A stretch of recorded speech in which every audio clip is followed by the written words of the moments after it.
Algernon Moncrief este un tânăr așa cum putem întâlni mulți în Londra sfârșitului epocii victoriene. Nu are un venit sigur, în schimb are datorii. Nu muncește, adesea însă este obosit și plictisit. Ceaiurile, recepțiile, dineurile sunt o adevărată povară. Pentru a respira în voie, evadează din când în când la țară. Alt mediu, alte aventuri te înviorează. În apartamentul său din Half Moon Street, mobilat luxos și cu gust, Lane, valetul, pregătește ceaiul.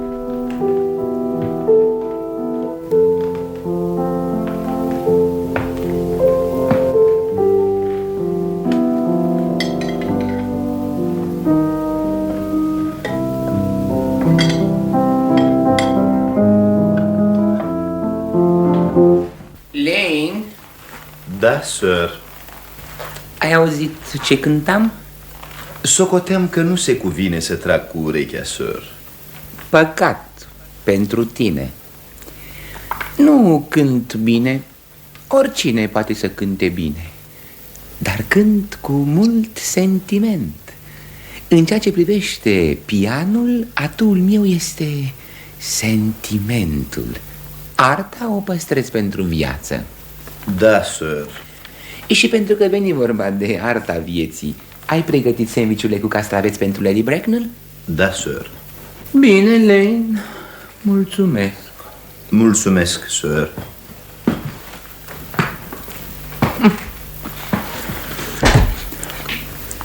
Mr. Honest Worthing. Ce mai faci, dragul meu onest? Ce te aduce la oraș? Distracțiile. Ce te poate aduce la Londra? După cum văd, mănânci ca de obicei alții. Și de ce sandwich-uri cu castraveți? Ce risipă asta nesocotită la un tinerel ca tine? Cine vine la ceai? Numai mătușa Augusta și Gwendolyn. Oh, admirabil! Da, admirabil, dar tare mă tem că mătușa Augusta nu o să fie prea încântată de prezența ta aici. Îmi dai voie să te întreb de ce? Dragul meu, flirtez cu Gwendolyn fără pic de rușine. Aproape la fel cum flirtează Gwendolyn cu tine. Flirtez? O iubesc pe Gwendolyn. Am venit la Londra special ca să-i cer mâna. Te spuneai că ai venit aici pentru distracții. Ori eu numesc asta o afacere. Ești cu totul lipsit de romantism. Nu văd ce poate fi romantic într-o cerere în căsătorie. Să iubești, da, asta e foarte romantic. Dar să cer mâna nu e romantic deloc. Și dacă te acceptă, se întâmplă deseori, atunci tot farmecul s-a dus. Nesiguranța, iată tot farmecul unei idile. Dacă mă voi căsători vreodată, voi căuta să uit cât mai repede acest pact. Nici nu mă îndoiesc, dragă Ergi. Divorțurile au fost inventate anume pentru oameni cu memoria slabă. Discuția noastră nu are rost. Nu, te rog. Ce? Nu te atinge de sandwich-urile cu castraveți. Sunt comandate special pentru mătușa Augusta. Bine, dar văd că tu mănânci tot timpul. Asta e altceva, e mătușa mea. Tu ia pâine cu unt. Pâinea cu unt este pentru Gwendolyn. Gwendolyn adoră pâinea cu unt. De fapt, pâinea cu unt este foarte bună. Dragul meu, înghiți de parcă ar trebui să mănânci tot. Te porți ca și cum ați fi căsătoriți. Nu e încă soția ta. Și nici nu cred că va fi vreodată. De ce spui asta? Dragul meu, Gwendolyn este verișoara mea. Și pentru ca să fiu de acord cu această căsătorie, va trebui să lămurești mai întâi toată povestea cu Cecily. Cecily? Dar ce Dumnezeu vrei să spui? Ce vrei să spui, Ergi, cu Cecily? Nu cunosc pe nimeni cu numele Cecily. Nu? Oh. Iată tabachera pe care ai uitat-o în salon când ai luat ultima oară masa cu mine. Oh, dar acum când văd ce-ai scris înăuntru, descoper că tabachera nici nu e a ta. Baia mea, m-ai văzut cu tabacherea asta de 100 de ori. Stai puțin, nu e tabacherea ta. Această tabachere a fost dăruită de cineva cu numele Cecily. Ori tu ai spus că nu cunoști pe nimeni cu acest nume. E bine, dacă vrei să știi, din întâmplare, Cecily e mătușa mea. Mătușa ta. Da, și încă o bătrână lady încântătoare. Stă la Tunbridge Wells. Hai, Ergi, dă-mi înapoi. Dar dacă este mătușa ta și stă la Tunbridge Wells, de ce își spune micuța Cecily? Uite, de la micuța Cecily cu toată dragostea. Dar, dragul meu, ce-i cu asta? Unele mătuși sunt mari, altele sunt mici. Da, dar de ce îți spune mătușa ta unchiul ei? De la micuța Cecily cu toată dragostea iubitului meu unchi John. Mă rog, o mătușă poate să fie o mătușă mică, nimic de zis. Dar de ce o mătușă, indiferent de dimensiunile ei, i-ar spune unchiule propriului ei nepot? Asta nu mai înțeleg. În afară de asta, numele tău nici nu este John, este onest. Nu e onest, e John. No, mi-ai spus că este onest. Întotdeauna te-am prezentat așa. Răspunzi la numele de onest. Arăți ca și cum, într-adevăr, numele tău ar fi onest. N-am văzut în viața mea un om cu un aspect mai onest decât al tău. E absurd să pretinzi că numele tău nu este onest. E scris și pe cărțile tale de vizită. Uite, Mr. Honest Orsing, strada Albany, numărul 4. O voi păstra ca dovadă că numele tău este onest, dacă o să cauți vreodată să negi față de mine, de Gwendolyn sau de oricare altul. E bine, onest... E bine, numele meu este Onest la oraș și John la țară. Iar tabacherea am primit-o la țară. Da, dar asta nu explică de ce mica ta mătușă Cecily, care stă la Tunbridge Wells, te numește dragul ei unchi. Hai, băiatele, hai, curaj, deschide gura.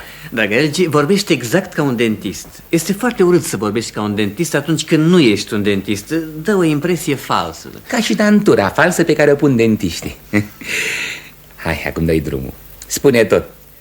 Pot să-ți spun că am bănuit întotdeauna că pe ascuns ești un adevărat Banbury. Acum sunt sigur. Banbury? Dar ce este aia, Banbury? Îți voi explica eu ce înseamnă acest termen unic. Dar mai întâi, fii bun și lămurește-mă de ce ești onest la oraș și John la țară. Bine, dă-mi întâi tabacherea și... Iată. Și acum dăm și tu mie explicația. Dar te rog, fă-o cât mai de necrezut. Dragul meu, nu este nimic de necrezut în explicația mea. În realitate e ceva cu totul obișnuit. Prin testamentul bătrânului Thomas Cardew, care m-a adoptat pe când eram copil, nepoata lui, Miss Cecily Cardew, a fost pusă sub tutela mea. Cecily, care mă numește unchiul ei din sentimente de respect pe care tu probabil nu poți să le înțelegi, trăiește în casa mea de la țară sub supravegherea devotatei ei guvernante, Miss Prism. Apropo, unde este casa asta de la țară? Asta nu te privește pe tine, iubitule. Nu o să fii invitat acolo. Pot să te asigur că nu este în Shropshire. Asta bănuiam eu, dragul meu. Am colindat cu ajutorul lui Banbury peste tot în Shropshire în 2 rânduri. Dar în sfârșit, continuă. De ce ești tu onest la oraș și John la țară? Dragul meu, Elgi, nu știu dacă vei putea înțelege adevăratele mele motive. Nu ești destul de serios. Când ești pus în situația de tutore, trebuie să adopți totdeauna o înaltă ținută morală. Este de datoria ta să faci asta. Și atunci, pentru a veni la oraș, m-am folosit totdeauna de pretextul că am un frate mai tânăr, onest, care locuiește în strada Albany și care intră mereu în cele mai teribile încurcături. Acesta, dragă Elgi, este adevărul pur și simplu. Adevărul este rareori pur și niciodată simplu. Deci ți-ai creat și tu un Banbury. Ce Dumnezeu vrei să spui?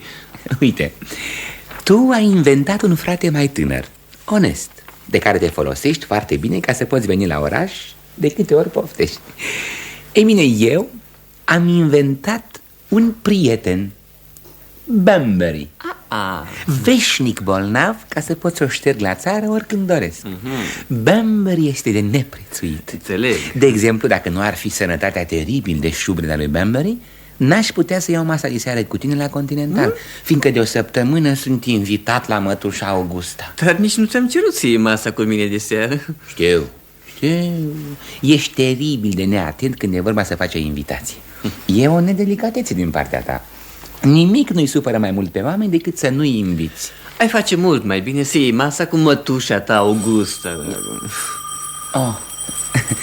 Trebuie să fie mătușa Augusta. Numai rudele sau creditorii sună în felul acesta wagnerian. Ascultă. Dacă te scapi de ea pentru 10 minute ca să-ți dau ocazia să-i cer mâna lui Gwendolyn, mă inviți seară la Continental? Da, dacă ții neapărat. Lady Bracknell și Miss Fairfax. Bună seara, dragă Elgi. Sper că toate-s bune. Mă simt foarte bine, mătușa Augusta. Nu este același lucru. În realitate, rare ori se împacă una cu alta. Draga mea Gwendolyn, ești încântătoare. Sunt întotdeauna încântătoare. Nu-i așa, Mr. Worsing? Ești desăvârșită, Miss Fairfax. Sper că nu. Nu m-aș mai putea perfecționa.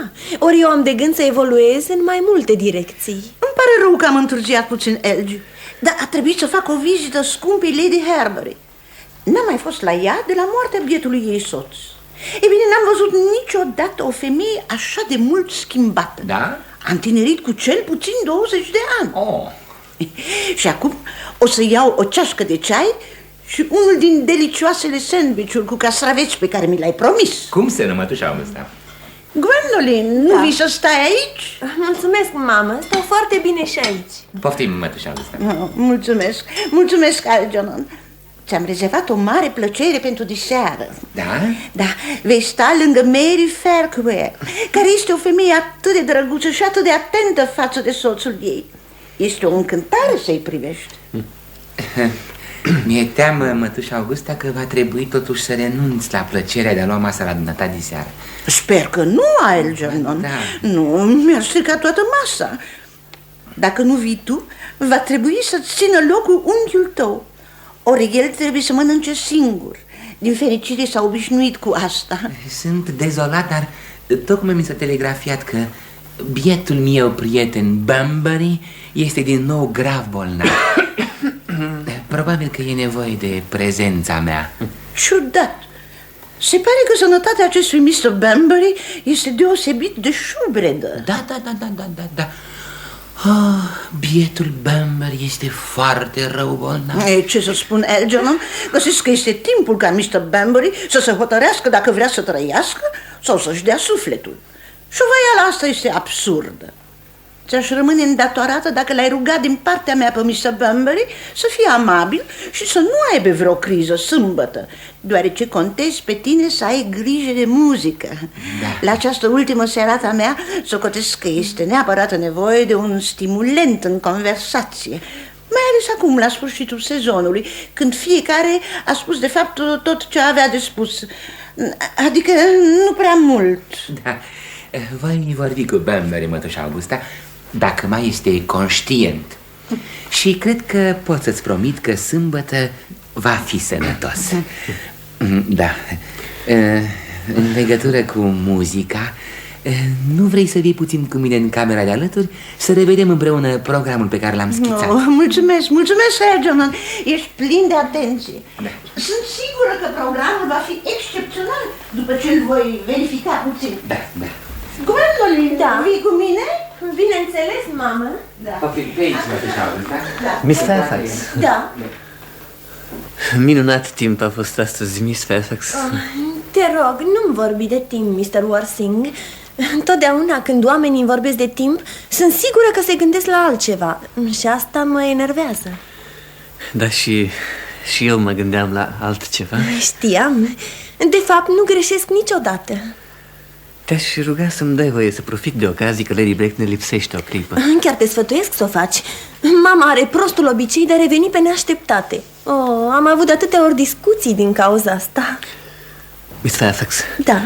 Din clipa în care te-am cunoscut, te-am admirat mai mult decât pe oricare altă fată pe care am cunoscut-o vreodată de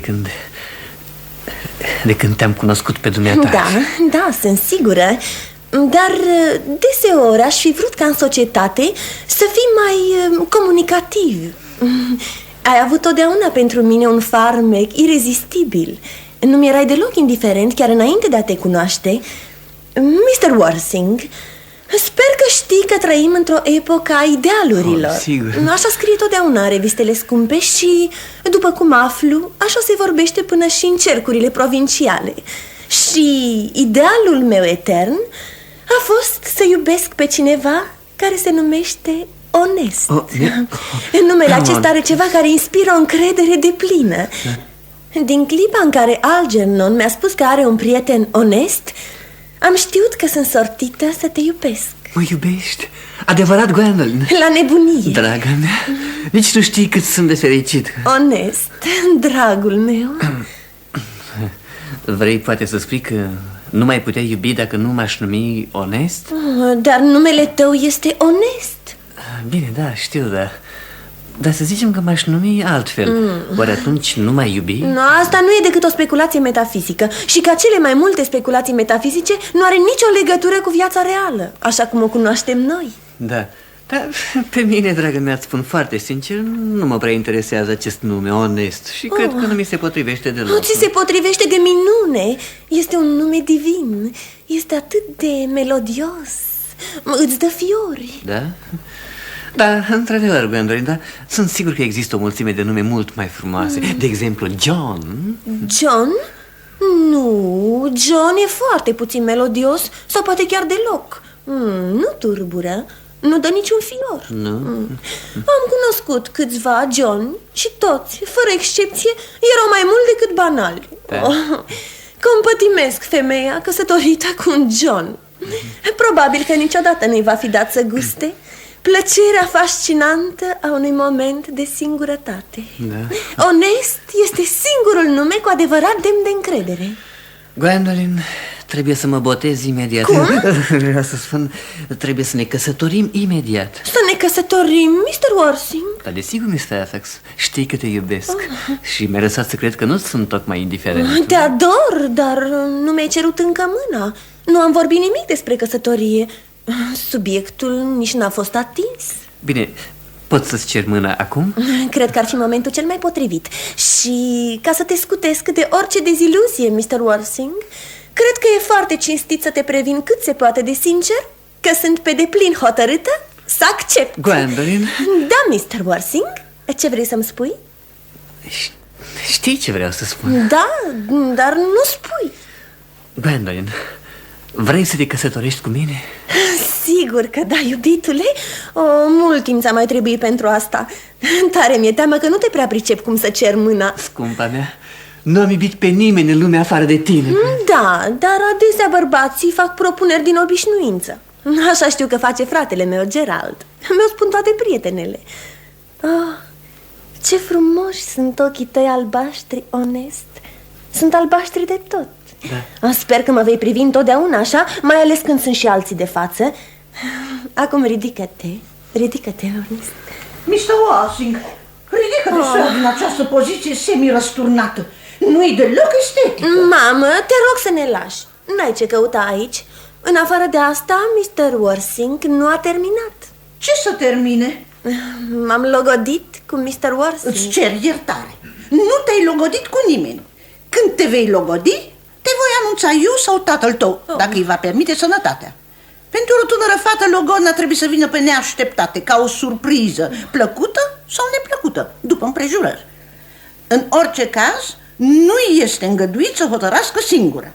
Deocamdată, Mr. Worsing, am să-ți spun câteva întrebări. Da, Lady Bracknell. Între timp, tu, Gwendoline, mă vei aștepta jos, în trăsură. Mamă. În trăsură, Gwendoline. Da, mamă. Am adresa ta din oraș. Ce adresă ai la țară? Manor House, Woolton, Herefordshire. La revedere, dragul meu. Poți să iei loc, Mr. Worsing? Mulțumesc, Lady Bracknell, prefer să rămân în picioare. Sunt nevoită să-ți spun că nu figurez pe lista tinerilor candidați, deși am aceeași listă ca și scumpa mea ducesă de Bolton. De fapt, lucrăm în combinație. Totuși, sunt gata să te înscriu în cazul când răspunsurile dumitale vor corespunde așteptărilor unei mame cu adevărat iubitoare. Fumezi? Da, trebuie să recunosc că fumez. Asta mă bucură. Un bărbat trebuie să aibă întotdeauna o ocupație oarecare. Și așa sunt prea mulți strâmtori în Londra. Ce vârstă ai? 29. O vârstă destul de potrivită pentru însurătoare. Am fost totdeauna de părere că un bărbat care vrea să se însoare trebuie să știe totul sau nimic. Dumneata ce știi? Nimic, Lady Bracknell. Sunt încântată. Nu sunt de acord cu nimic ce contrazice ignoranța naturală. Ignoranța este ca o floare exotică, minunată. Cum o atingi, se usucă. Da. Ce venituri ai? Între 7 și 8.000 de lire anual. Pământ sau acțiuni? Acțiuni, mai ales acțiuni. Satisfăcător. Ținând seama de ceea ce poate obține femeia de la un soț cât timp este în viață și de ceea ce poate moșteni de la el după ce și-a dat sufletul, pământul nu mai este nicio afacere și nicio plăcere. Asta este tot ce se poate spune despre pământ. Am o casă la țară și firește ceva pământ împrejur, cam 1000 de hectare. Dar nu reprezintă venitul meu propriu-zis. De fapt, am impresia că numai braconierii trag foloase din moșia mea. O casă la țară? Da. Cu câte dormitoare? Ei bine, asta se poate lămuri mai târziu. Da. Sper că ai o casă și la Londra. E clar că nu se poate cere unei fete naive și pure ca Gwendolyn să locuiască la țară, nu? Da, am o casă în Belgrave Square, dar este închiriată cu anul unei Lady Blackstone. Firește, cu un preaviz de 6 luni, pot dispune de această casă oricând doresc. Da. Și ce număr în Belgrave Square? 149. Nu e trotuarul la modă. Știam eu că e ceva la mijloc. Totuși se poate schimba ușor. Moda sau trotuarul? Amândouă, dacă va fi nevoie. Ce politică faci? Nu prea fac nicio politică. Sunt un unionist liberal. Ei trec drept conservator. Cinează cu noi sau, în orice caz, ne vizitează seara. Da, să trecem la chestiunile secundare. Părinții trăiesc? Am pierdut amândoi părinții. Mr. Washing, a pierde un părinte poate fi considerat o nenorocire, dar a pierde pe amândoi este o adevărată neglijență. Cine a fost tatăl dumitale?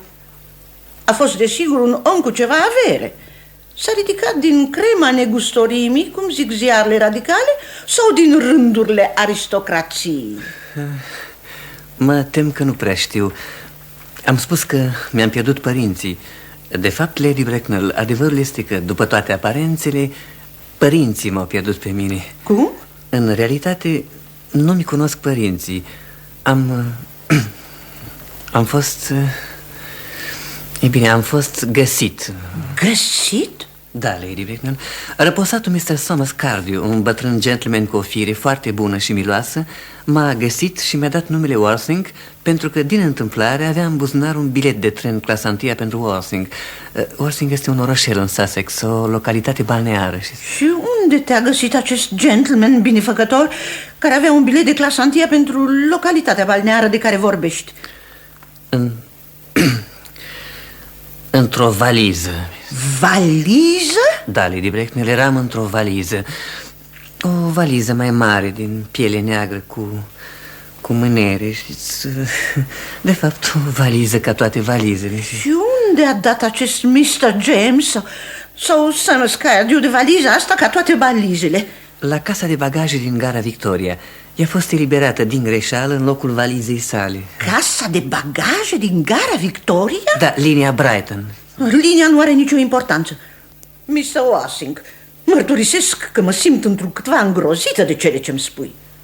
Să te naști sau, în sfârșit, să crești într-o valiză cu sau fără mânere îmi apare ca o sfidare a preceptelor moral-familiare, cât despre locul acela ciudat unde a fost găsită valiza, o casă de bagaje într-o gară, ar putea să ascundă imprudență socială și probabil că a și servit în acest scop până acum.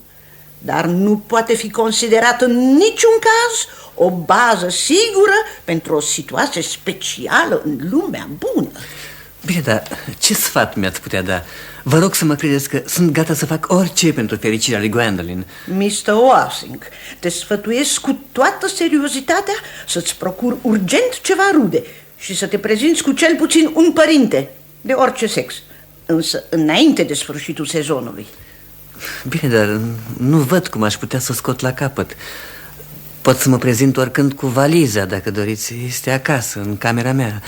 Oare asta nu v-ar mulțumi, Lady Bracknell? Pe mine? Păi, ce legătură ar putea avea cu mine? Doar nu-ți închipui cumva că eu și Lordul Bracknell am visat vreodată să permitem singurului nostru copil, o fată crescută cu cea mai mare grijă, să se căsătorească într-o casă de bagaje și să facă alianță cu un colet. La revedere, Mr. Washing. La revedere.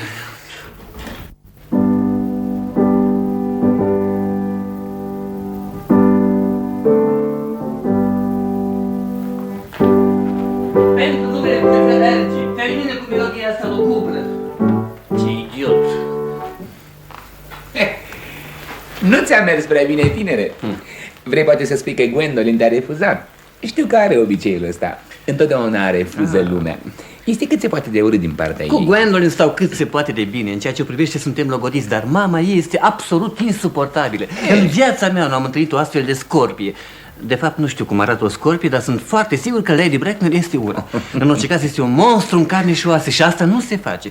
Iar tu, probabil că n-ar trebui să vorbesc așa față de tine despre mătușa ta, dar... Dragul meu, îmi place să-mi aud rudele bârfite.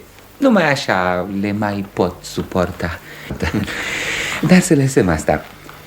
I-ai spus lui Gwendolyn adevărul că la oraș ești onest și la țară, John? Dragă prietene, nu adevărul trebuie să spui unei fete frumoase, dulci și delicate. Ciudată idee tu despre felul de a te purta cu o femeie. Singurul fel de a te purta cu o femeie este să-i faci curte dacă e frumoasă și să faci alteia dacă nu e frumoasă. E absurd. Dar cu fratele tău ce faci? Ce faci cu destrăbălatul de onest? Până la sfârșitul săptămânii scap de el. Da? Voi spune că a murit la Paris de apoplexie. O mulțime de oameni mor subit de apoplexie, nu-i așa? Da, dar este ereditară, dragul meu. Ce? Da, boala asta bântuie prin familii. Mai bine spui că a murit de o răceală serioasă. Ești sigur că răceala nu este ereditară? Da, sigur că nu. Foarte bine atunci. Bietul meu frate onest a murit subit la Paris de o răceală serioasă și cu asta am scăpat de el. Dar parcă spuneai că Miss Cardew se interesează cam mult de bietul tău, frate onest. Nu-i va resimți lipsa? Nicio grijă. Din fericire, Cecily nu este o fată prostuță și romantică. Are un apetit excelent, face plimbări lungi și de lecțiile ei puțin îi pasă. Mi-ar place să o cunosc pe Cecily. Păi, dar e o grijă să nu o cunoști niciodată. Este foarte frumoasă și are numai 18 ani. I-ai spus lui Gwendolyn că ai grijă de o fată foarte frumoasă care are numai 18 ani? Asemenea lucruri nu le spui la toată lumea. Fără îndoială că Cecily și Gwendolyn vor fi prietene foarte bune. Uite, pun prin soare pe orice vrei, că îndată ce se vor cunoaște își vor spune pe nume. Femeile fac asta numai după ce și-au spus multe altele. Acum, dragul meu, ar trebui să mergem să ne îmbrăcăm dacă ți să mai găsim o masă bună la Continental. După masă, ce facem? Nimic. Nimic. E o treabă foarte grea. Eu nu mă dau înapoi de la o treabă grea, mai ales când nu are un scop precis. Prostie, Elgi, totdeauna nu spui decât prostii. Ca toată lumea. Mă plictisești cu filozofia ta. Mă duc să mă schimb. Ne întâlnim la Continental, da? Da. Lane? Da, sir. Un pahar de liqueur. Da, sir.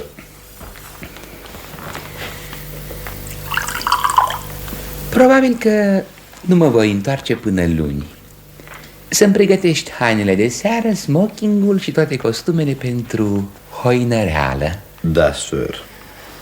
Sper că mâine va fi frumos, Lane. Nu e niciodată frumos, sir.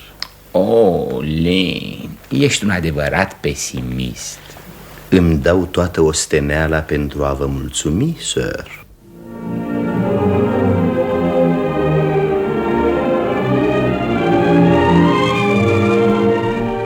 Departe de Londra, într-un colț din Herefordshire, se află conacul lui John Wersing. În mediul liniștit de țară, în mijlocul naturii, ferită de vâltoarea Londrei, micuța Cecily a devenit pe nesimțite o domnișoară. Aici și John Wersing este alt om. Uită plăcerile orașului pe care le gustă sub numele de Honest. Împreună cu Miss Prism, devotata guvernantă, devine educatorul lui Cecily. Cecily! Cecily! Nu crezi că o ocupație practică cum e stropitul florilor este mai degrabă sarcina lui Moulton decât a ta? Mai ales într-un moment când te așteaptă plăceri intelectuale? Gramatica germană este pe masă. Te rog, deschide-o la pagina 15. Repetă lecția de ieri. Dar nu-mi place germana. Nu este deloc o limbă care să-mi vină bine. Știu bine că după lecția de germană arăt foarte prost. Cecily, m-a surprins. Eu voi face o plimbare până la biserică, unde mă întâlnesc cu preotul Chasuble. În lipsa mea vei citi lecția de economie politică.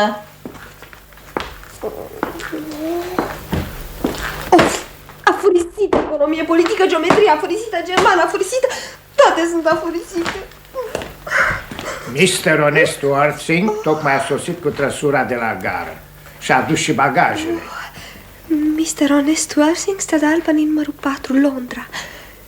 Fratele unchiului John. I-ai spus că Mr. Worthing este la oraș? Da, miss.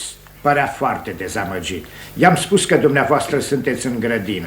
E nerăbdător să vă vorbească o clipă între 4 ori. Poftește-l aici pe Mr. Honest Worthing.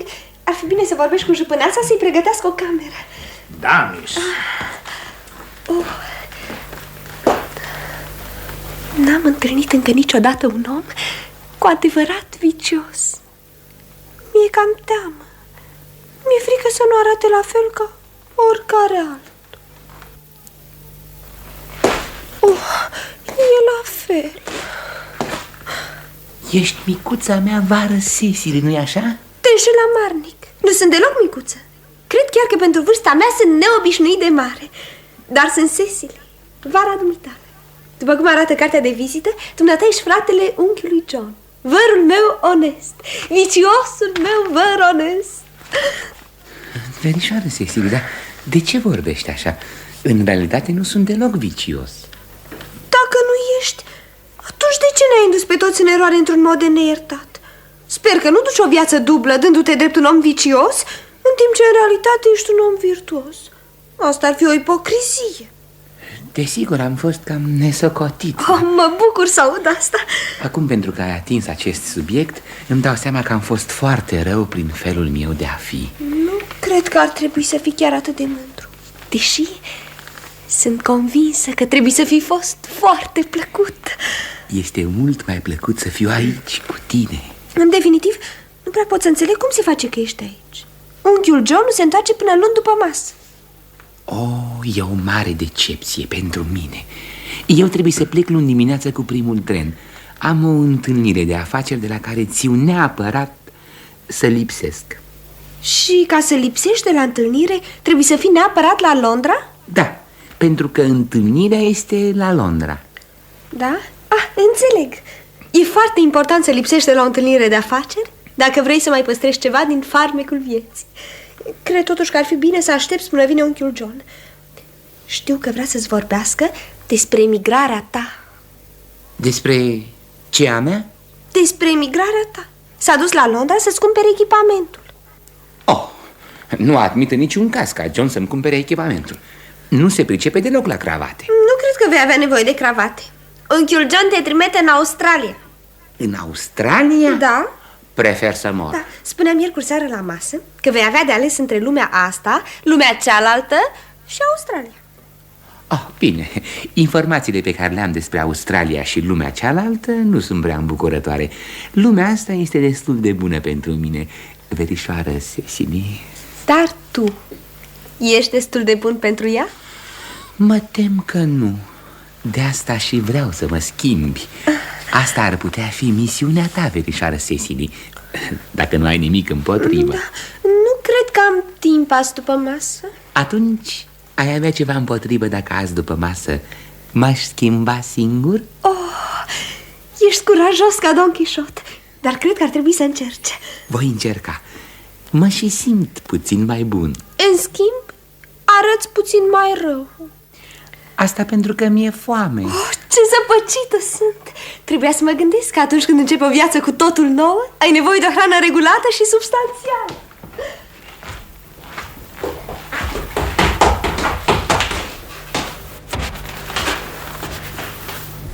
Cecily îl conduce pe Algernon în casă. În grădină, venind dinspre biserică, intră Miss Pris, însoțită de preotul Chesubl. Între ei, încet, încet, s-a înfiripat o idilă. Ești prea singur, dragă doctore Chesubl. Ar trebui să te căsătorești. Pe un mizantrop îl pot înțelege. Pe un mizogin niciodată. Credeți-mă, nu merită asemenea cuvinte. Principiile ca și practica vechii biserici erau categoric împotriva căsătoriei. Dumneata nu vrei să-ți dai seama, dragă doctore, că stăruind să rămână singur un om ca de pradă tentației publice? Bărbații ar trebui să fie mai prudenți. Mă întreb dacă un om căsătorit nu este tot atât de tentat. Niciun om căsătorit nu poate să fie tentat decât de nevasta lui. Ei, Am auzit că adeseori lucrurile se întâmplă și altminteri. Aceasta depinde de calitățile spirituale ale soției, mai cu seamă când e matură. Femeile tinere sunt verzi. Bineînțeles, vorbesc de orticultură. Metafora mea era inspirată de fructe. Dar unde fi Cecily? Poate că a venit după noi spre biserică. Mr. Orsi. Oh, Mr. Orsi. Ce surpriză! Nu vă așteptam decât luni după amiază. M-am întors mai repede decât credeam. Doctor Chasuble, sper că ești bine. Dragă Mr. Orsing, sper că aceste haine de doliu nu vestesc vreo nenorocire. Fratele meu. Alte datorii și extravaganțe rușinoase? Tot viața aceea de plăcere, a? Mort. Onest, fratele dumitale mort? Definitiv, părinte. Sper că lecția asta o să-i prindă bine.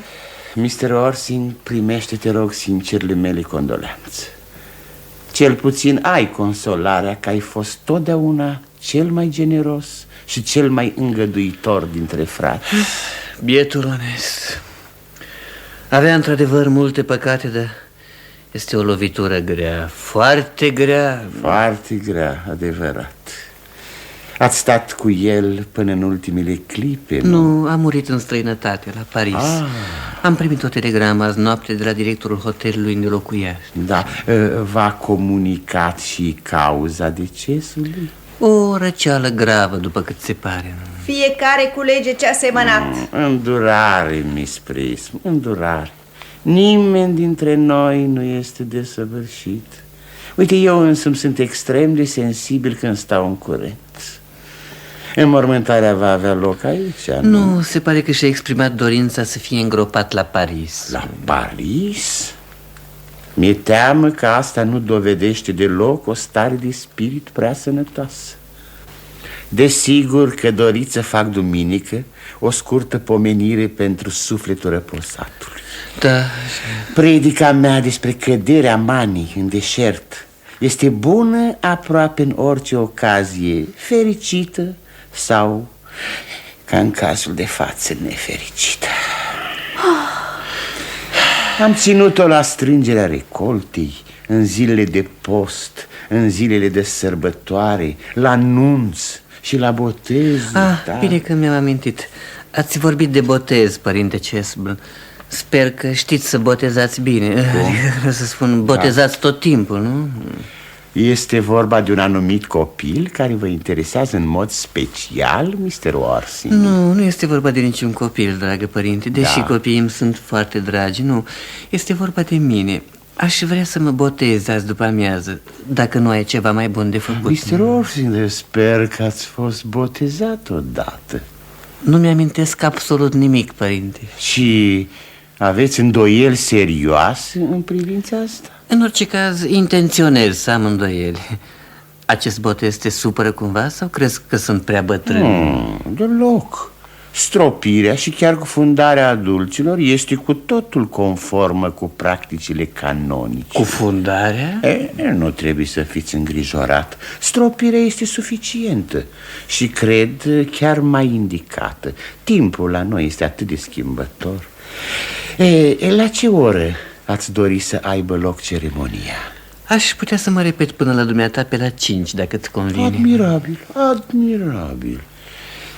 Și acum, Mr. Orsing, n-aș vrea să mai turbur această casă a durerii. V-aș ruga numai să nu vă lăsați copleșit de tristețe. Ceea ce ne par grele încercări nu sunt adesea decât haruri ascunse. Unchiul John, ce bine pare că te-ai întors. Dar ce-i cu hainele astea îngrozitoare? Te rog, du-te și schimbă-le. Cecily! Unchiule John, ce s-a întâmplat? Hai, fi mai vesel. Arăți ca și cum ai avea dureri de dinți. Și nici nu știi ce surpriză am pentru tine. Cine crezi că este în sufragerie? Cine? Fratele dumitale. Cine? Onest, fratele dumitale. A sosit de o jumătate de oră. Prostii, nu am niciun frate. Nu vorbi așa. Oricât de urât ar fi purtat în trecut cu dumneata, este totuși fratele dumitale. Nu poți să fii atât de crud încât să renegi. Mă duc să-l chem. Și ai să dai mâna cu el? Da, unchiule John? Ce noutăți plăcute. Fratele meu, sufragerire? Dar ce înseamnă asta? E absurd. Dumnezeu! John, frățioare, am venit din oraș ca să-ți spun că îmi pare foarte rău de toate supărările ce ți-am făcut și că de acum înainte vreau să duc altă viață. Unchiule John, nu vrei să dai mâna cu fratele dumitale? Nimic nu o să mă facă să-i dau mâna. Venirea lui aici o consider o nerușinare. Știe el bine de ce. Unchiule John, dacă nu dai mâna cu onest, n-am să ți-o iert niciodată. N-ai să-mi ierți niciodată? Niciodată, niciodată, niciodată. Bine, este ultima oară când fac asta. Nu-i așa că e plăcut să asiști la o împăcare atât de călduroasă, nu? Da. Miss Prism, cred că ar fi bine să-i lăsăm singuri pe cei doi frați. Cecily, vino cu mine. Viu, Miss Prism, am rezolvat problema împăcării. Ergi, ticălosule, să pleci imediat de aici. Nu permit niciun fel de poveste cu Banbury pe aici, auzi? Ce-i, Merriman? Am pus lucrurile lui Mr. Honest în camera de lângă dumneavoastră, sir. Cred că e bine. Ce? Bagajele lui Mr. Honest, sir. Le-am despachetat și le-am pus în camera de lângă dumneavoastră. Bagajele lui? Da, sir. 3 geamantane, o valiză, 2 putii de pălării și un coș mare de paie. Știi, mi-e teamă că de data asta n-am să pot sta mai mult de o săptămână. Merriman, să vie imediat trăsura. Mr. Honest a fost chemat pe neașteptate la Londra. Da, sir. Ești un mincinos ordinar. N-am fost chemat deloc la Londra. Ba da, ai fost chemat. Ergi, purtarea ta este jignitoare, iar prezența ta în grădina mea este o adevărată absurditate. În orice caz trebuie să prinzi trenul de 4 și 5 și sper că vei avea o călătorie plăcută până la Londra. Sistemul cu Banbury, cum spui tu, nu ți-a mers prea bine de data asta. Mă duc în casă să văd dacă ți-a făcut bagajele. Ba, eu cred că mi-a mers chiar foarte bine. O iubesc pe Cecily și asta înseamnă mai mult decât orice. Trebuie să o văd înainte de a pleca și să mai pun la cale o altă poveste cu Banbury. Iată-o. M-am întors doar ca să ud florile. Credeam că ești cu unchiul John. S-a dus să cheme trăsura. Vrea să te ia la plimbare? Nu, vrea să mă trimeată la plimbare. Atunci trebuie să ne despărțim. Mi-e teamă că da. E o despărțire foarte dureroasă. E totdeauna dureros să te desparți de oamenii pe care abia ai cunoscut. Lipsa prietenilor vechi o poți suporta cu seninătate, dar o despărțire chiar scurtă de cineva pe care abia l-ai cunoscut este aproape insuportabilă. Îți mulțumesc. Trăsura e la ușă, sir. Să mă aștepte, Merriman, încă 5 minute. Da, miss.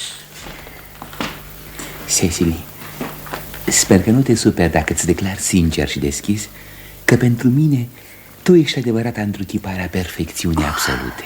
Sinceritatea ta te înalță în ochii mei onest. Dacă îmi dai voi trece cuvintele tale în jurnalul meu. Cum? Tu ții un jurnal? Aș da orice să-l pot citi. Îmi dai voie? Nu. Vezi tu, sunt simple însemnări despre gândurile și impresiile personale ale unei fete foarte tinere și deci sunt destinate tiparului. După ce vor fi publicate, sper că vei lua și tu un volum, nu? Dar te rog onest, continuă. Îmi place să scriu după dictare. Am ajuns la perfecțiunii absolute. Mai departe, sunt gata să ascult urmarea. Nu tuși, onest.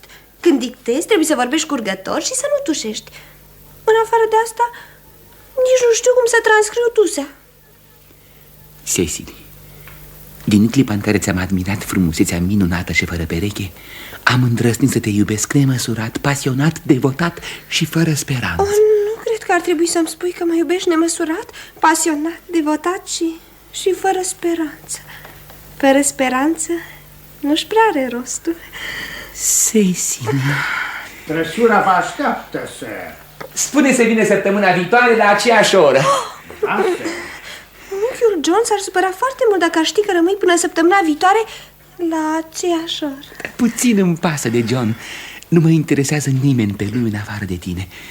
Te iubesc, Cecily, O să ne căsătorim, da? Prostuțule, sigur că da. De altfel suntem logodiți de 3 luni. De 3 luni? Da, joi se împlinesc exact 3 luni. Dar cum le suntem logodiți de 3 luni? Să vezi. Din clipa în care unchiul John mi-a vorbit de un frate mai tânăr, care este rău și vicios, bineînțeles că ai devenit subiectul principal al conversațiilor mele cu Miss Prism. Și un bărbat despre care se vorbește mult este totdeauna foarte atrăgător. Cred că a fost o nebunie din partea mea, dar m-am îndrăgostit de tine, onest. Iubito, și în ce zi ne-am logodit? La 14 aprilie.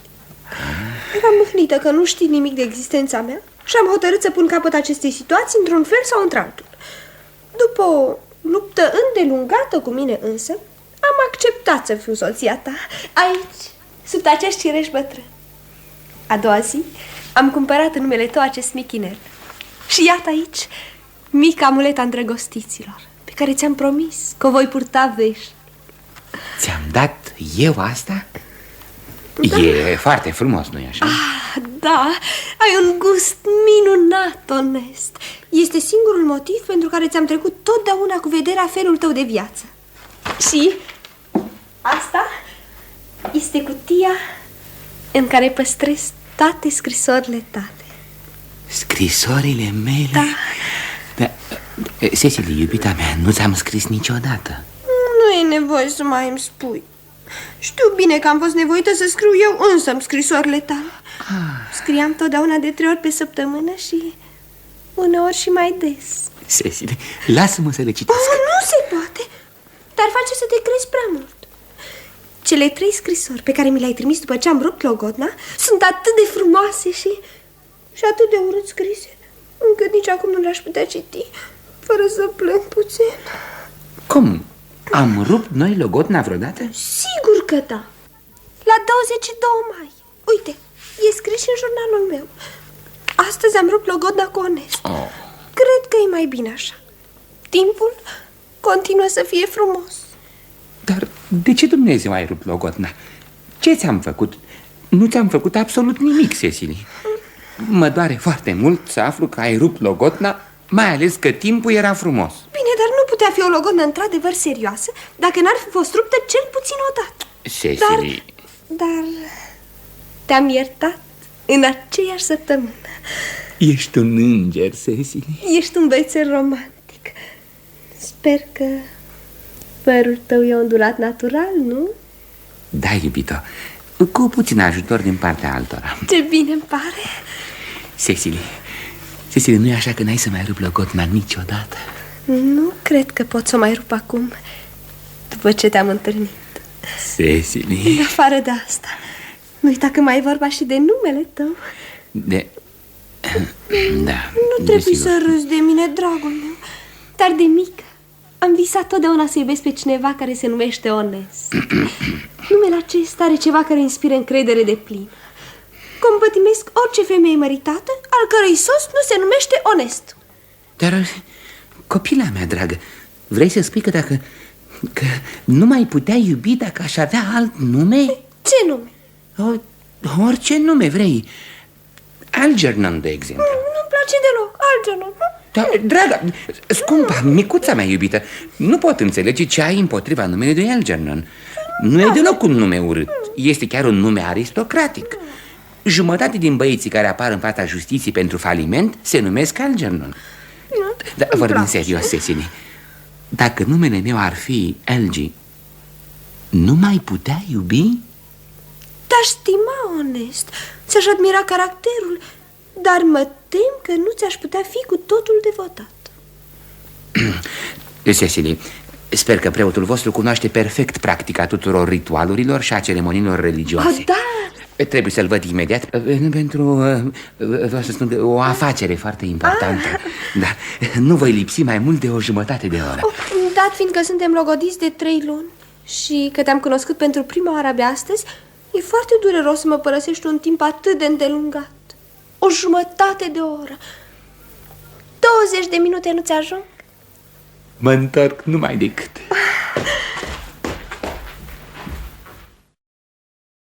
Ce băiat plin de temperament. Îmi place foarte mult părul lui. Trebuie să trec în jurnal că m-a cerut în căsătorie. A sosit o domnișoară Gwendolyn Fairfax, care dorește să vadă pe Mr. Worthing. Miss Fairfax spune că e vorba de ceva foarte important. Mr. Worthing nu este în bibliotecă? Mr. Worthing a plecat de puțin timp spre biserică. Roagă pe Miss Fairfax să vină aici. Mr. Worthing trebuie să se întoarcă. Și poți aduce și ceaiul. Da, miss. Miss Fairfax.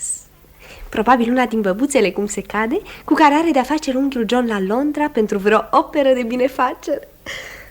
Nu-mi prea plac femeile care se ocupă cu operele de binefacere. Ce îndrăzneală din partea lor să-și ia atâta libertate. Miss Gwendolyn Fairfax. Dă-mi voie să mă prezint. Numele meu este Cecily Cardew. Cecily Cardew? Da? Ce nume delicios! Ceva îmi spune că vom fi prietene foarte bune. Nici nu pot să-ți spun ce mult îmi place. Primele mele impresii despre oameni nu sunt niciodată greșite. Sunt încântată că îți plac atât de mult. Mai ales că ne cunoaștem de un timp relativ scurt. Ia loc, te rog. Da. Îmi dai voie să-ți spun Cecily, nu-i așa? Cu plăcere.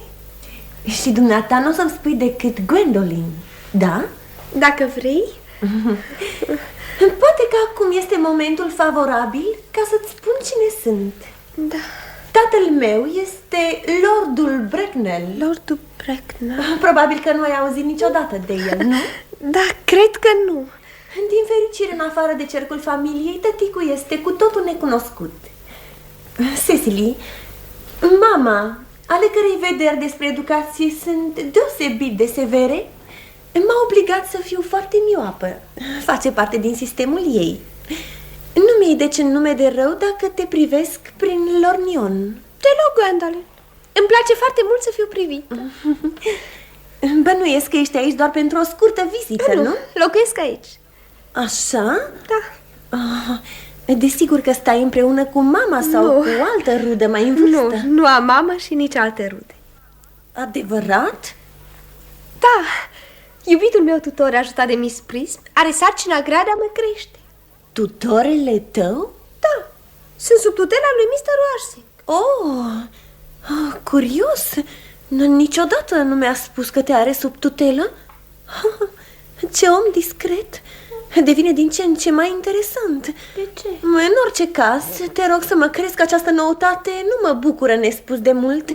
Îmi ești foarte dragă, Cecily, mi-ai plăcut din prima clipă, dar trebuie să-ți mărturisesc că acum, când știu că ești în grija lui Mr. Worthing, nu-mi pot stăpâni dorința ca tu să fi fost, în sfârșit, puțin mai bătrână decât par să fii și nici chiar atât de drăguță.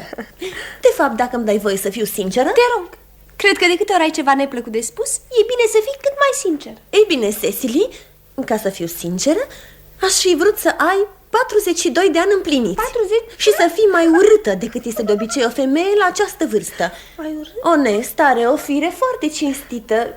Totuși, chiar oamenii cu ținuta morală cea mai nobilă cad foarte ușor în ispita farmecelor fizice. Iartă-mă, Gwendolyn, ai spus onest? Da. Dar nu Mr. Honest Worthing este tutorele meu, ci fratele lui. Fratele lui mai mare. Frate? Da. Onest, nu mi-a spus niciodată că are un frate. Din păcate, nu sunt în termen bun de multă vreme. Asta explică totul. Spune, Cecily. Da? Ești sigură că Mr. Honest Worthing nu este tutorele tău? Sunt foarte sigură. De altfel, în curând va intra el sub tutela mea. Cum? Scumpa mea, Gwendolyn, nu are niciun rost să mă ascund de tine. De-alminter, gazeta noastră va anunța oricum în cronica de săptămâna viitoare: Mr. Honest Worthing și cu mine ne căsătorim. Scumpa mea, Cecily, cred că e o mică greșeală. Mr. Honest Worthing este logodit cu mine. Ziarul Morning Post va anunța logodna noastră până sâmbătă cel mai târziu. Mi-e teamă că ești victima unei neînțelegeri. Uite, e scris în jurnalul meu. Honest mi-a cerut mâna exact acum 10 minute. Ia să văd. Astăzi, 7 iulie, la ora 4:23, Honest m-a cerut în căsătorie. Foarte ciudat. Mie mi-a cerut mâna ieri după amiază la orele 5:30. Dacă vrei să controlezi, iată jurnalul meu. Nu călătoresc niciodată fără el.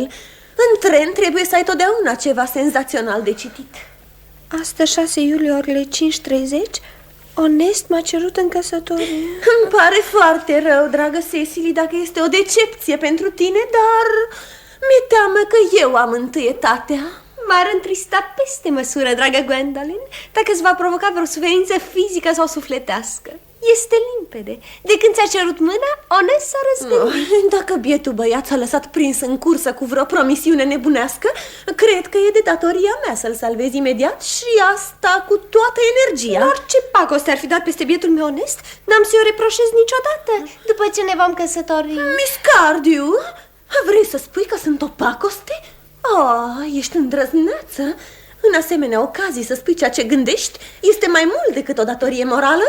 Devine o plăcere. Miss Fairfax, vrei să spui că l-am prins pe Onest în cursa unei promisiuni? Cum îndrăznești? Acum nu este momentul să porți masca înșelătoriei a bunelor maniere. Îmi place să spun lucrurilor pe nume. Eu una sunt încântată că n-am spus niciodată lucrurilor pe nume. Este clar că trăim în sfere sociale cu totul diferite. Sunt cunoscută pentru firea mea blândă și pentru amabilitatea mea fără margini, dar te previu, Miss Cardew, se pare că mergi prea departe. Sunt gata să merg oricât de departe, ca să salvez pe bietul meu Onest, nevinovat și credincios, de uneltirile alteia. Din clipa în care te-am văzut, mi-a inspirat neîncredere. Am simțit că ești falsă și perfidă. În această privință nu mă înșel niciodată. Prima mea impresie despre oameni este totdeauna cea exactă. Miss Fairfax, mi se pare că răpesc prea mult din timpul dumitale prețios. Fără îndoială că mai ai și alte vizite asemănătoare de făcut prin împrejurimi. Onest! Dragul meu, Onest! Gwendolyn, iubito! Un moment. Îmi dai voie să te întreb? Ai promis să te căsătorești cu această persoană? Cu micuța Cecily? Firește că nu. Cum te trece prin căpșorul tău, drăguț, ideea asta? Îți mulțumesc. Acum îți dau voie să mă săruți. Știam eu că trebuie să fie o neînțelegere, Miss Fairfax. Domnul care te strânge acum în brațe este iubitul meu tutore, Mr. John Wersing. Cum? Este unchiul John. John? Uite-l pe Onest. Dragostea mea. Un moment, Onest. Îmi dai voie să te întreb? Ai promis să te căsătorești cu această persoană? Cu care persoană? Dumnezeule, Gwendolyn. Da, cu Dumnezeule, Gwendolyn. Vreau să spun cu Gwendolyn. Firește că nu.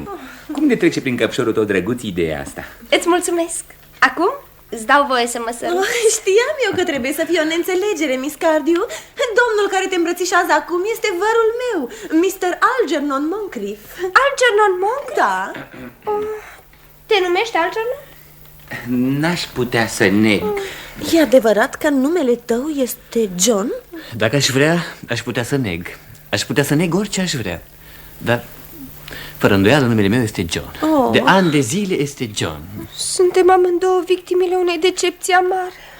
Biata mea, Cecily. Sărmana mea, Gwendolyn. Îmi vei spune pe nume, nu-i așa? Aș vrea să pun tutorului meu o singură întrebare. Minunată, idee minunată. Mr. Worsing, aș vrea să-ți spun o singură întrebare. Unde este fratele tău Onest? Amândouă urmează să ne căsătorim cu fratele tău Onest. Așa că pentru noi este acum oarecum important să știm unde se află Onest în momentul de față. Gwendolyn, Cecily, este foarte dureros pentru mine să fiu nevoit să spun adevărul. E pentru prima oară în viață când sunt pus într-o situație atât de dureroasă și sunt cu totul lipsit de experiență pentru așa ceva. Totuși, am să fiu sincer.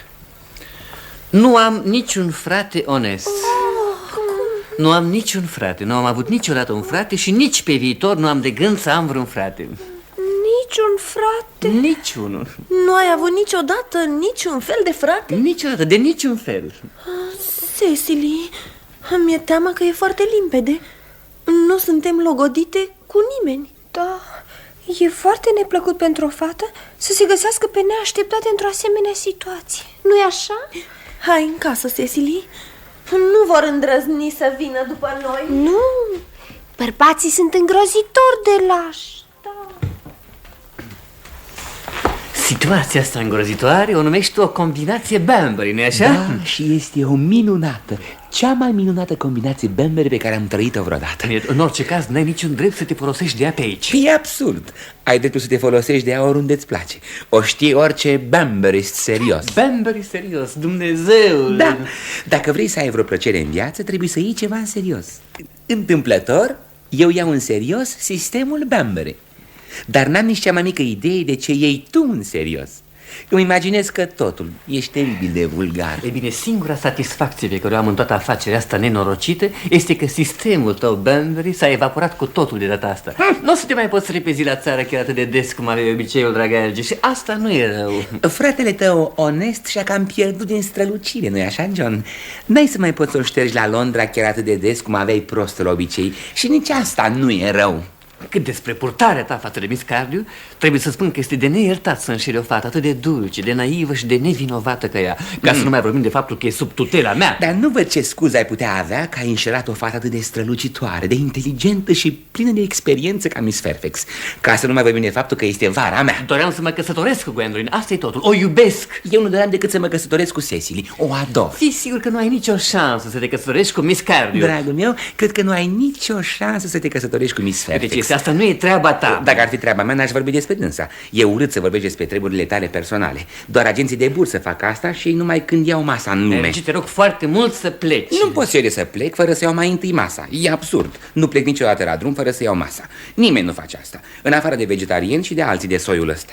De altfel, tocmai am stabilit cu preotul Chasuble că la 6 fără un sfert să mă boteze și să-mi dea numele de onest. Dragul meu, cu cât renunț mai repede la astfel de prostii, cu atât mai bine. Eu am stabilit azi de dimineață cu preotul Chasuble să mă boteze la ora 5. Cum? Și bineînțeles că voi primi numele Onest. Așa dorește Gwendoline. Nu putem fi botezați amândoi Onest. E absurd. Cred că e cam riscant să te aventurezi acum. Ar putea să-ți facă foarte rău. Sper că n-ai uitat că una din rudele tale foarte apropiate era cât pe ce să-și piardă viața săptămâna asta la Paris din cauza unei răceli serioase. Dar tu singur spuneai că o răceală serioasă nu e ereditară, nu? De obicei nu era, știu. Dar pot să-ți spun că acum este. Știința face progrese uimitoare. E prostii, totdeauna vorbești prostii.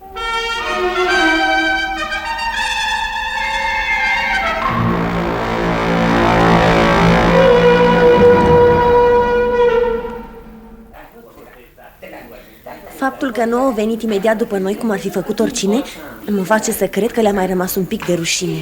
Uite ce agitați sunt. Asta seamănă pocăinți. Nu ne prea dau atenție. Ce-ar fi să tușești, Cecily? Nu-mi vine. Se uită la noi. Ce obrăznicie! Se apropie. E foarte îndrăznesc din partea lor. Să păstrăm o tăcere demnă. Neapărat. Este tot ce putem face. Așa. Vin. Mi se pare că tăcerea noastră demnă are un efect neplăcut. Cât se poate de neplăcut. Cu niciun preț să nu vorbim noi întâi. Desigur că nu. Mr. Worthing, am să te întreb ceva foarte important. De răspunsul dumitale depind foarte multe. Gwendoline, ai un bun simț extraordinar. Mr. Moncrief, fii bun și răspundem la următoarea întrebare. De ce te-ai dat drept fratele tutorului meu? Ca să am posibilitatea să te cunosc. Pare să fie o explicație satisfăcătoare, nu-i așa? Da, draga mea, dacă poți să-l crezi. Nu-l cred, dar asta nu schimbă cu nimic frumusețea încântătoare a răspunsului său. Adevărat. În chestiuni de mare importanță, ceea ce interesează în primul rând este stilul, nu sinceritatea. Mr. Worthing, cum poți explica pretextul dumitale că ai un frate? Ai vrut să ai posibilitatea să vii la oraș și să mă vezi cât mai des? Te mai îndoiești, Miss Fairfax? În privința asta am cele mai mari îndoieli, dar am de gând să le spulber. Acum nu-i momentul să fii sceptic. Explicațiile lor par foarte satisfăcătoare, mai ales cea a lui Mr. Worthing. Parcă poartă pecetea adevărului. Sunt mai mult decât mulțumită cu răspunsul lui Mr. Moncrief. Numai vocea lui și-ți inspiră o încredere oarbă. Atunci, crezi că trebuie să iertăm? Da, vreau să spun nu. Adevărat, am uitat. Sunt în joc principii pe care nu le pot străda. Cecily, care din noi le spune? Ce-ar fi să vorbim amândouă în același timp? O idee minunată. Aproape totdeauna vorbesc în același timp cu alții. Fii atentă la semnul meu. Bine? 1, 2, 3. Numele voastre de botez sunt o barieră de netrecut. Asta e tot. Numele noastre de botez? Asta e tot? Dar noi ne botezăm azi după masă. ești gata să faci acest lucru îngrozitor pentru mine? Sunt gata, Gwendolyn. Ești gata să treci prin această încercare groasnică de dragul meu? Sunt gata, Cecily. Ce absurd este să vorbești despre egalitatea dintre sexe când e vorba de un sacrificiu personal. Bărbații ne sunt infinit superiori. Suntem. Au momente când dau dovadă de un curaj care pe noi femeile ne depășește. Dragul meu. Draga mea. Lady Bracknell. Gwendolyn, ce înseamnă asta? Nimic altceva decât că m-am mărit cu Mr. Worsing, mamă. Gwendolyn, vino aici. Stai jos. Stai jos imediat. Orice ezitare este un semn de decadență intelectuală la cei tineri și de slăbiciune fizică la cei bătrâni. Sir, cumpărând cu ajutorul unei mici monede încrederea credincioasei servitoare a fiicii mele, am aflat de fuga neașteptată a lui Gwendolyn și am urmărit-o imediat cu un tren de marfă. Din fericire, bietul ei tată își face iluzii că Gwendolyn este la universitate și că asistă la o neobișnuit de lungă conferință despre influența unui venit permanent asupra gândirii. Nu am de gând să-l fac să afle adevărul. De altfel, nu l-am lăsat niciodată să afle adevărul, în nicio privință. Cred că ar fi o greșeală.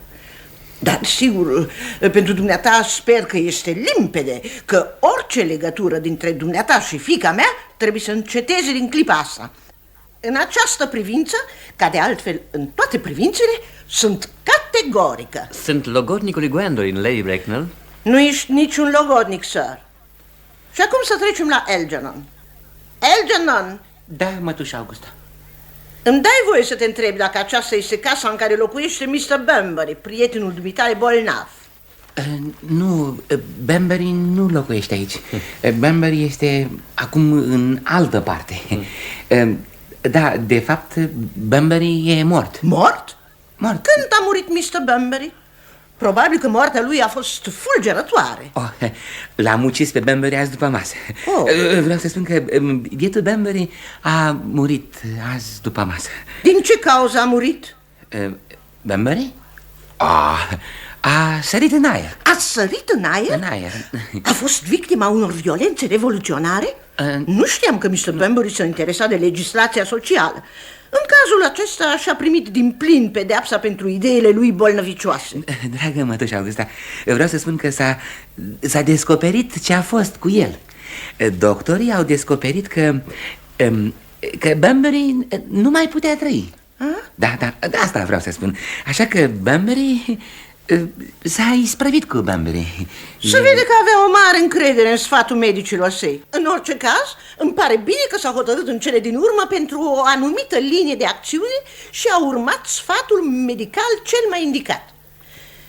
Și acum, pentru că în sfârșit am scăpat de acest Mr. Bunbury, îmi dai voie să te întreb, Mr. Worsing, cine este tânăra persoană pe care nepotul meu, Algernon, o ține de mână într-un mod cu totul deplasat? Această tânără lady este Miss Cecily, pupila mea.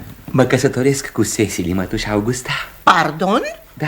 Mr. Moncrief și cu mine ne-am hotărât să ne căsătorim, Lady Bracknell. Nu știu dacă aerul de aici, de pe Hertfordshire, este un stimulent deosebit, dar am impresia că numărul logonelor care au loc depășește cu mult cifrele indicate de statistici pentru orientarea noastră. Cred că ar fi indicat să fac unele cercetări preliminare.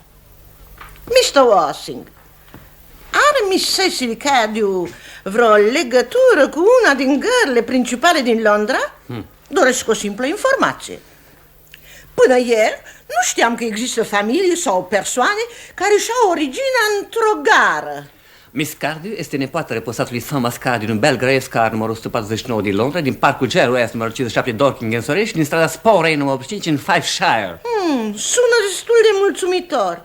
3 adrese inspiră întotdeauna încredere, chiar și la negustori.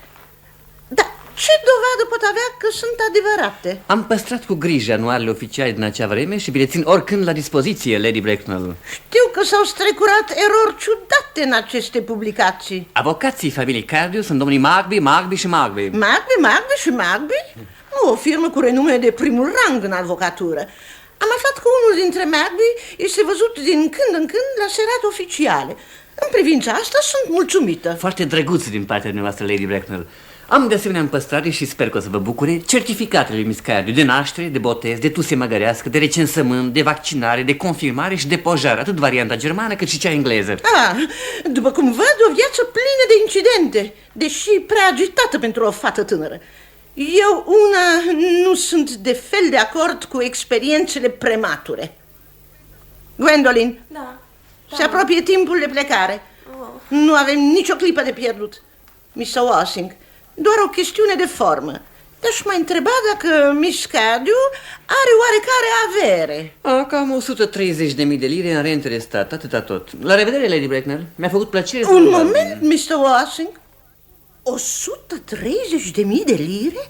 Și încă în rente de stat? Miss Cardew îmi pare o fată foarte atrăgătoare acum când o privesc mai bine. Puține fete în zilele noastre au calități cu adevărat serioase, calități din cele care se păstrează și care cu timpul își sporesc valoarea. Din păcate, trăim într-o epocă a aparențelor. Vino la mine, draga mea. Da, Lady Bracknell. Vrei să te întorci, copila mea dulce? Doresc să te văd în profil. Da, tocmai cum mă așteptam. Profilul tău are posibilități mondene bine conturate. Puțin mai sus, bărbia, draga mea. Stilul depinde în mare măsură de felul în care ții bărbia. Bărbia trebuie ținută foarte sus, mai ales astăzi. Algernon. Da, mătușa Augusta. Profilul lui Miss Cardew are posibilități mondene bine conturate. Cecily este cea mai dulce, scumpă și frumoasă fată din lume. Cât despre posibilitățile mondene, nu dau niciun ban pe ele. Algernon, să nu vorbești niciodată fără respect despre lumea mondenă. Numai cei cărora nu le e îngăduit să o frecventeze vorbesc așa. Copila mea dragă, știi de sigur că Algernon nu poate conta decât pe datoriile lui. Dar eu nu sunt de acord cu căsătoriile din interes. Când m-am măritat eu cu Lord Bracknell, nu aveam niciun fel de avere. Totuși, nici prin gând nu mi-ar fi trecut să consider asta o piedică în calea mea. Ei bine, cred că trebuie să vă dau consimțământul. Îți mulțumesc, mătușa Augusta. Cecily, poți să mă săruți. Îți mulțumesc, Lady Bracknell. Și pe viitor poți să-mi spui mătușa Augusta. Mulțumesc, mătușa Augusta.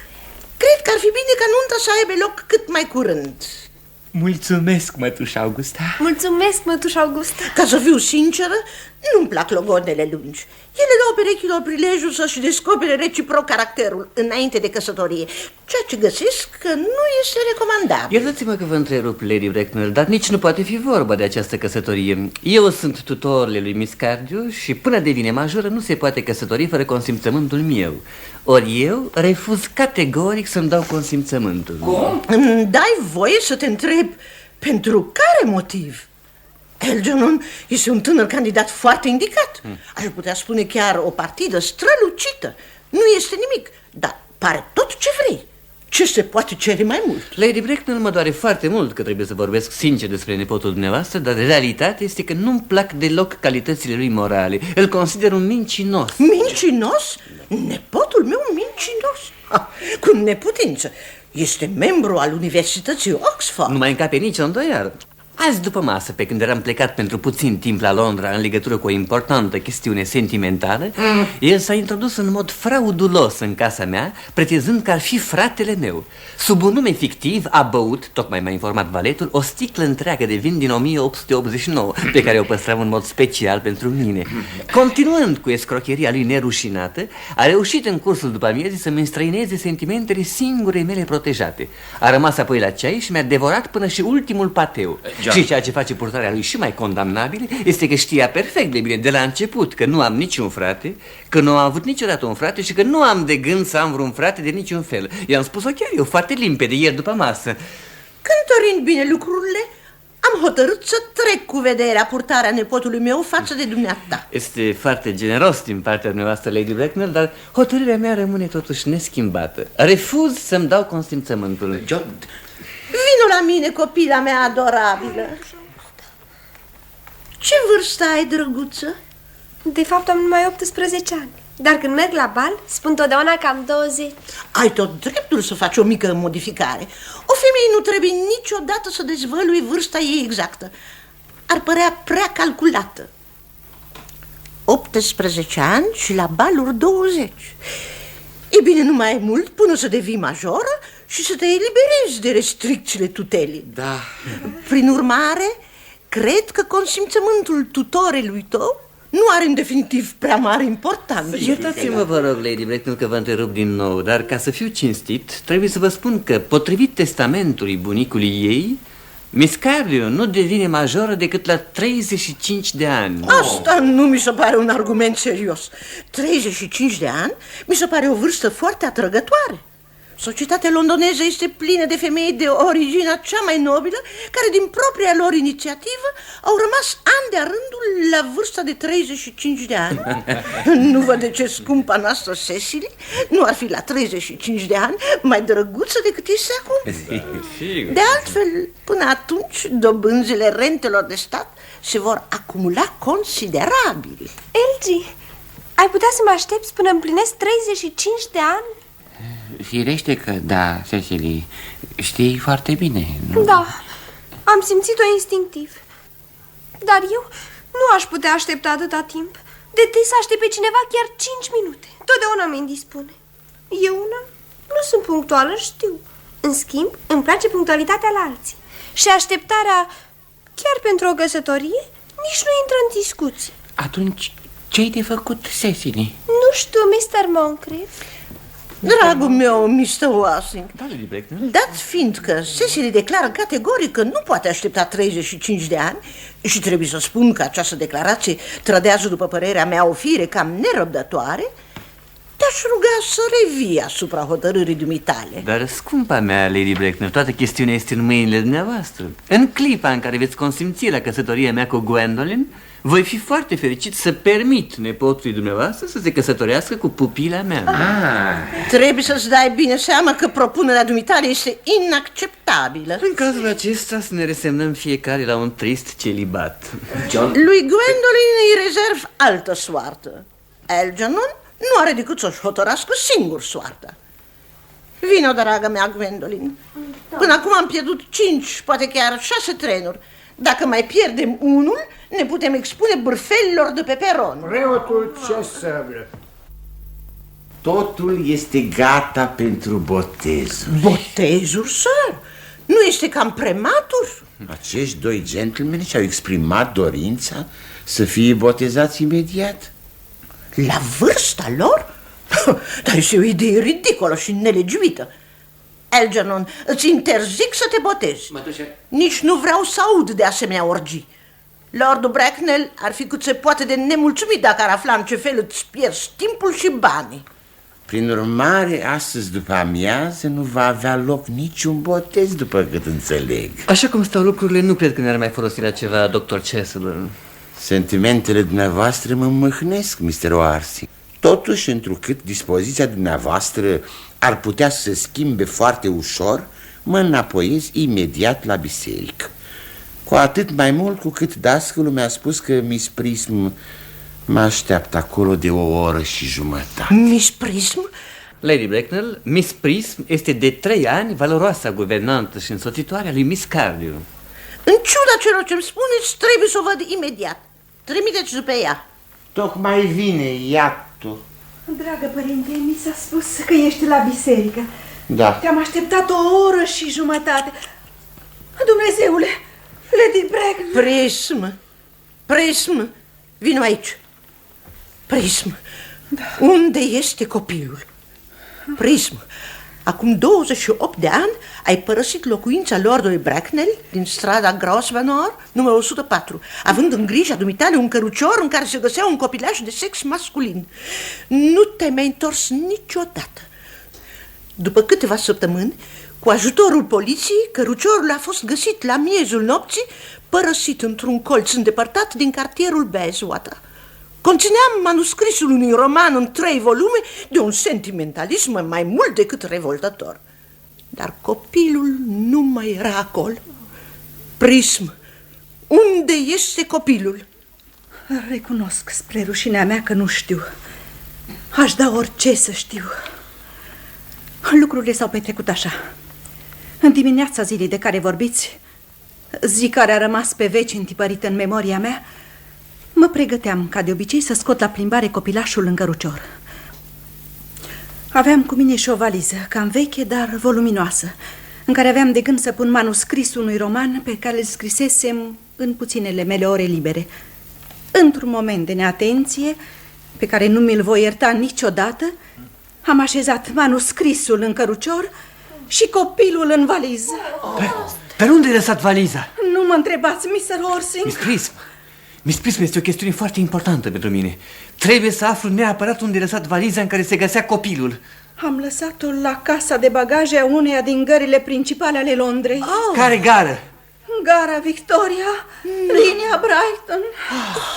Trebuie să mă duc un moment în camera mea. Gwendolyn, așteaptă-mă aici. Dacă nu întârzi prea mult, te voi aștepta toată viața. Ce credeți că înseamnă asta, Lady Bracknell? Nici nu vreau să mă gândesc, Dr. Chasuble.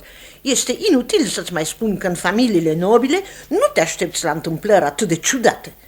Sunt considerate ne la locul lor.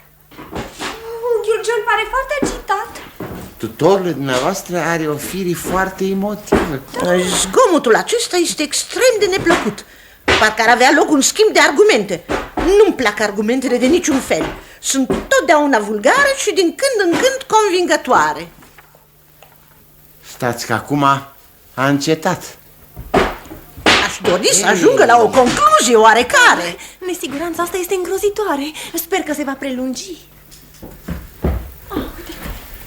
Miss Prism, asta este valiza, Miss Prism. Privește-o cu atenție înainte de a vorbi. De răspunsul dumitale depinde fericirea mai multor vieți. Cred că este a mea. Da. Uite lovitura pe care a primit-o când s-a răsturnat omnibuzul în strada Gower. Uite pata pe căptușală făcută de explozia unei băuturi calmante. O întâmplare care s-a petrecut la Leamington. Și aici, pe broască, sunt inițialele mele. Uitasem că din extravaganță am pus să mi le fixez aici. Nu mai există nicio îndoială. Valiza este a mea. Sunt încântată că o regăsesc așa pe neașteptate. I-am dus lipsa atât de mult în toți anii aceștia. Îți regăsești mai mult decât valiza. Eu sunt bebelușul din valiză. Dumneavoastră? Da, mamă. Mr. Orsing, sunt necăsătorită. Necăsătorită? Trebuie să recunosc că asta e o lovitură grea. Dar, în definitiv, cine are dreptul să arunce cu piatra în cineva care a suferit? Pocăința oare nu poate șterge amintirea unui pas greșit? De ce ar fi o lege pentru bărbați și alta pentru femei?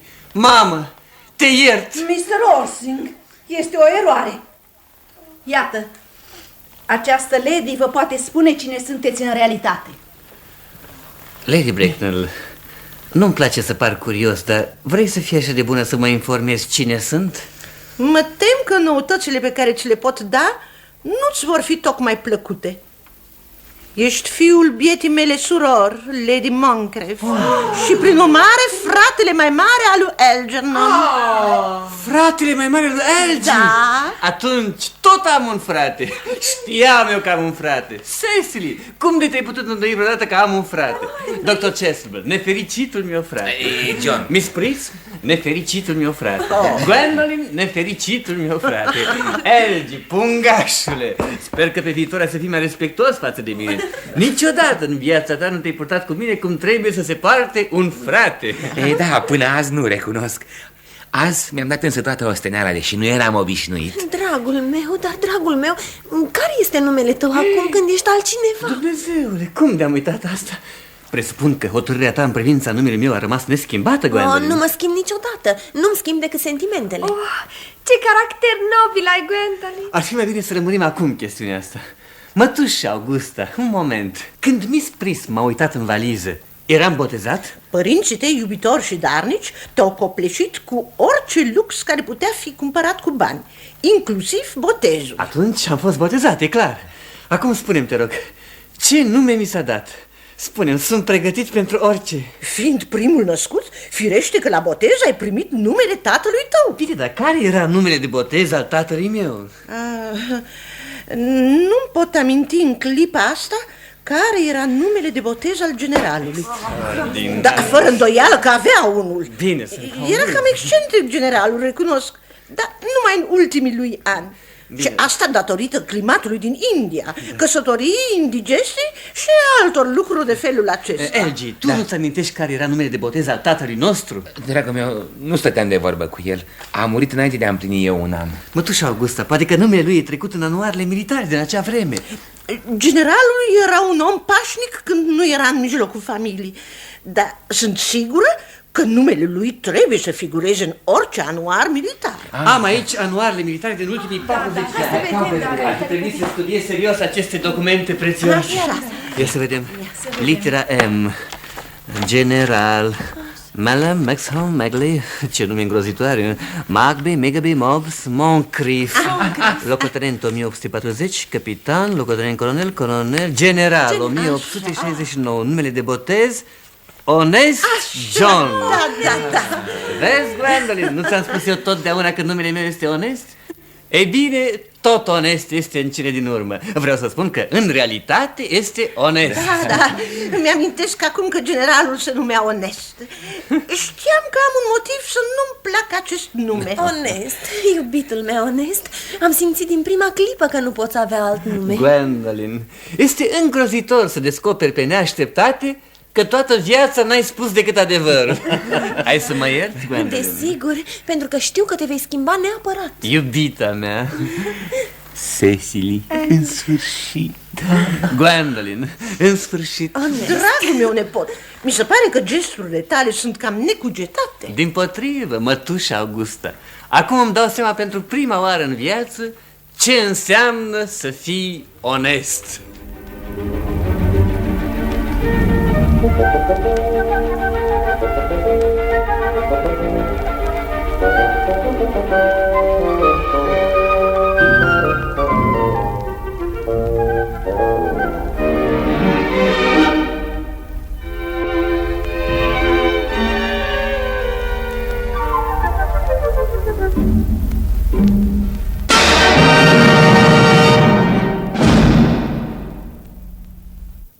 Ați ascultat Ce înseamnă să fii onest? Adaptare radiofonică după comedia lui Oscar Wilde.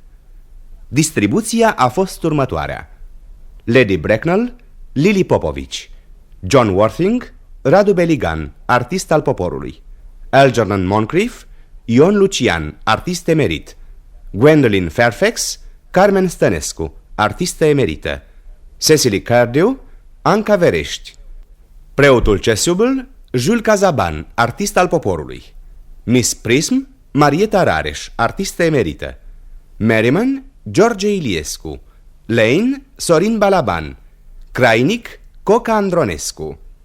Regia tehnică, inginer George Buican. Regia de studio, Constantin Botez.